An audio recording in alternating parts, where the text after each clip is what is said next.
Bonjour et bienvenue à la série Contes, raconte et découvre, présentée par le Conseil scolaire public du Nord-Est de l'Ontario. Bonjour les petits amis, bonjour les adultes, je m'appelle Madame Chantal. J'adore lire des livres pour enfants et faire une activité rattachée à l'histoire. Voilà ce que nous allons faire ensemble aujourd'hui. Allons-y. Voici ma collection de livres pour enfants. Ils sont tous très intéressants et amusants.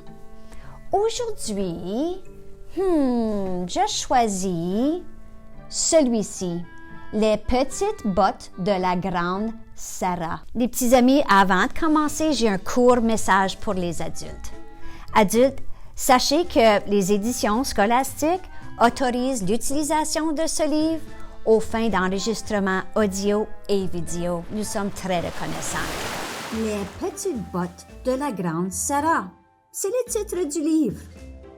L'auteur, la personne qui a écrit le livre, s'appelle Paulette Bourgeois. Et la personne qui a dessiné les images dans le livre s'appelle Brenda Clark. Les petites bottes de la grande Sarah. Sarah adore ses bottes. Elles sont luisantes comme un ciré sous la pluie et jaunes comme un petit canard en plastique. Quand Sarah saute dans les flaques d'eau, ses bottes font ptsch et l'eau fait splouch. Un jour, Sarah essaie de mettre ses bottes. Elle les tire de toutes ses forces. Elle replie ses orteils. Elle pousse ses talons tant qu'elle peut, mais ses bottes ne lui vont plus. Regarde son visage, elle n'est pas contente. Sarah retire ses chaussettes. Mais même si elle est pieds nus, ses bottes ne lui vont plus. « Oh non! » s'écrie-t-elle. « Mes bottes ont rétréci. » Sarah essaie d'agrandir ses bottes. Elle en étire la pointe et elle en étire le talon. Elle les étire autant qu'elle peut. Mais rien ne se produit. Pauvre Sarah. Ses bottes ne lui vont plus. Alors, elle appelle son petit frère Mathieu. Ils attachent le haut des bottes au cheval de Mathieu et le pied au tricycle de Sarah. Ils tirent jusqu'à ce que les cordes soient tendues, mais rien ne se produit. Regarde le visage de Sarah. Elle est fâchée. Sarah donne ses bottes au chien. Il tire en grognant et elle fait de même, mais rien ne se produit. Regarde son visage. Sarah essaie de les gonfler comme un ballon.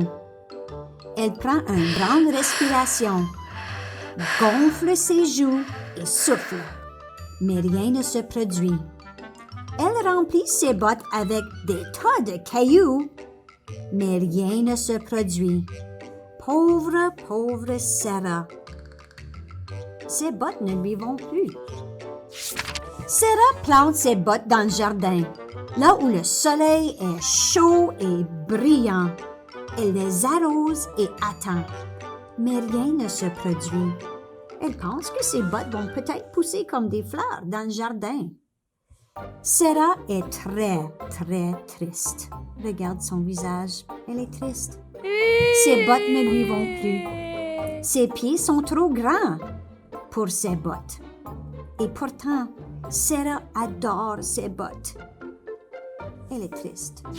« Maman, dit Sarah, mes bottes ont rétréci. » « Je me demande si ce n'est pas plutôt toi qui as grandi, dit maman. »« Mais non, mes bottes ont rétréci. »« Voyons voir, fait sa mère. Et elle mesure Sarah. « Tes bottes n'ont pas rétréci.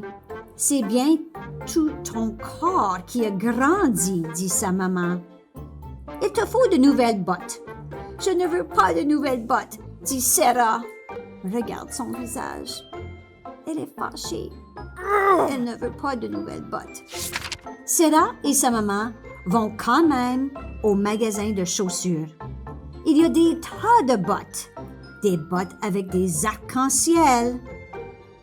Des bottes rouges. Des bottes violettes. Des bottes quadrillées. Des bottes avec des boucles et des fermetures éclairs.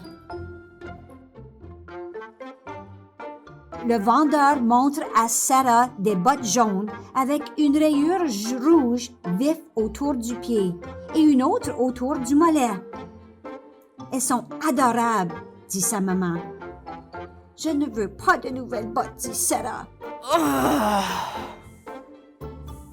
Elle n'est pas contente. Sa maman lui achète les belles bottes jaunes avec les rayures rouges vifs. Lorsqu'il pleut de nouveau, Sarah met ses bottes neuves. Elles ne sont pas du tout comme ses vieilles bottes jaunes.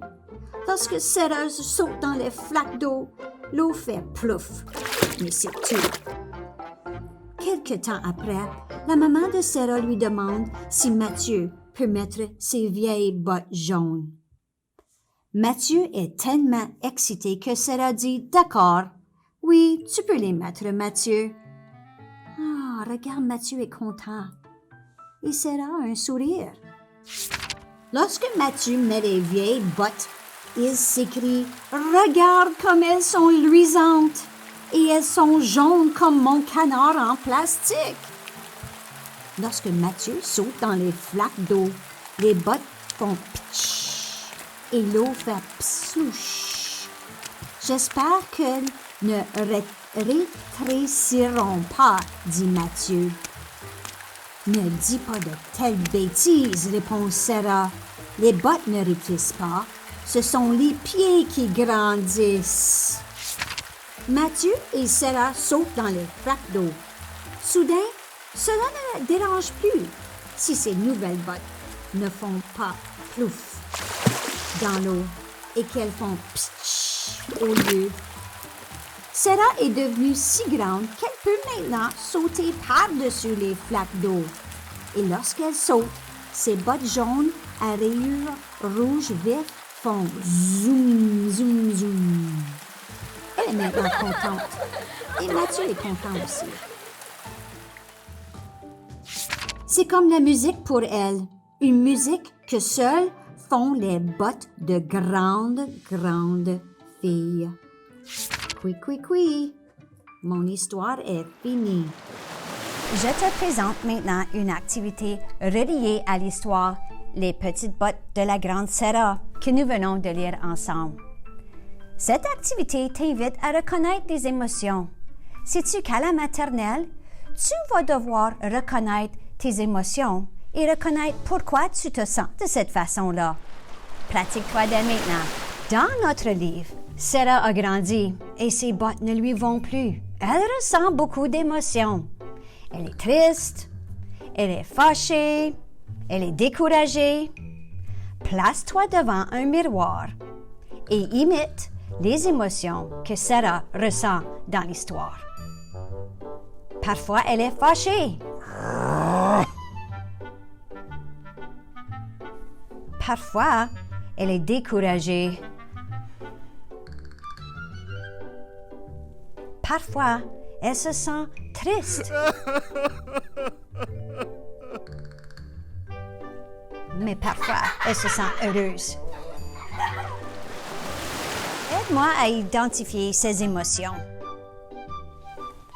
Cette fille se sent... Je crois qu'elle a peur. Comment se sent cette fille? Je crois qu'elle est fâchée. Comment se sent ce garçon? Tu as raison, il est heureux. Il a un gros sourire. Comment se sent cette fille? Tu as raison, elle est triste. Regarde sa larme. Comment se sent ce garçon? Je crois qu'il est frustré. Je te lance maintenant un défi que tu peux faire à la maison. Quand tu ressens une émotion, identifie comment tu te sens à voix haute. Par exemple, si tu échappes ton cornet de crème glacée, tu peux dire à voix haute « Je me sens triste ». Si un de tes parents t'achète un nouveau jouet, tu peux dire « Je me sens heureux ». Bravo les amis, vous avez bien réussi. Je vous invite de revenir me voir pour écouter encore d'autres histoires et pour vivre encore d'autres activités amusantes. Au revoir!